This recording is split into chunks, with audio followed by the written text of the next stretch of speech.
when you think of climate research and the work that we do in a local level, so how much we can do here in the United States, like for example, educating our children from an early level, but then when you think about intergenerational, a lot of the older generation, they wasting a lot of water. Like for example, I would always tell my mom not to keep the tap on, but they don't understand. So how much you think that we can do to educating? It was completely the other way when I was young, It was my mother who kept saying, don't leave the tap on, don't leave the shower on. Actually, we didn't have a shower in those days, but just don't leave the tap on. So something must have changed. In my time, it was the older generation who was telling us to save everything.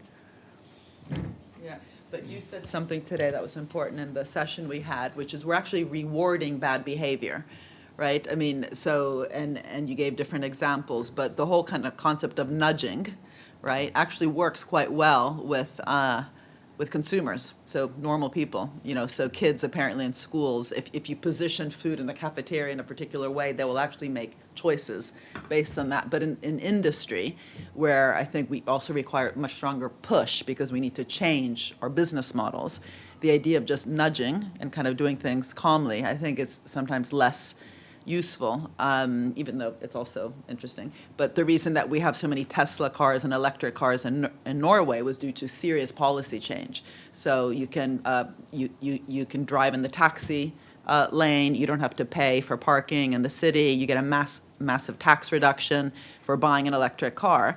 So that has changed behavior of how people think. So we need to reward good behavior, and that means also changing the language. We're so stuck with thinking that we have to level the playing field. Those examples I just gave are about tilting the playing field in a particular direction. So that's why policy, I think, is stuck, because literally the narrative we're telling ourselves is very incremental. Yeah, I think you're posing a question which is not only practical, but it's actually deeply philosophical and has connections to our fundamental values. And we've seen a very worrying trend over the past 100 years where we have allowed ourselves to disconnect our world from planet Earth. And this is why we have all the challenges of biodiversity loss and climate change, that we have been allowing ourselves to simply consider that economic growth is everything and we can simply exploit for free from the planet, as if the planet has this infinite capacity of just provide goods and services for free. In that journey, water has been taken for granted. In the modern world, we've allowed ourselves to think that water is simply something that comes back every year in this stable water cycle and we can trust it. And then we've been shoving aside the failure on mismanagement for the 2 billion poorest who are suffering from mismanagement, not resource scarcity, but mismanagement. It's like Tharman says, there's no excuse there. It's simply poor governance and poor economics that makes us fail on SDG 6. Now, we must recognize that, oh my God, we're actually not able to trust the source anymore. We're changing the whole cycle.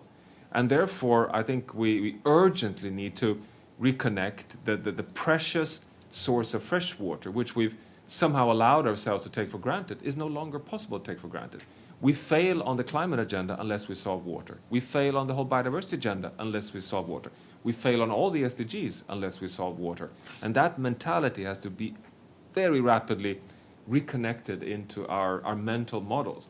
And that, I think, why this summit, can you imagine, 47 years since we had our last freshwater summit, when water is the very bloodstream of what we call good lives. I mean, it's just incredible that we've, somehow the modern world has just been allowed to take water for free and for granted. And now that is finished. It's time to reboot.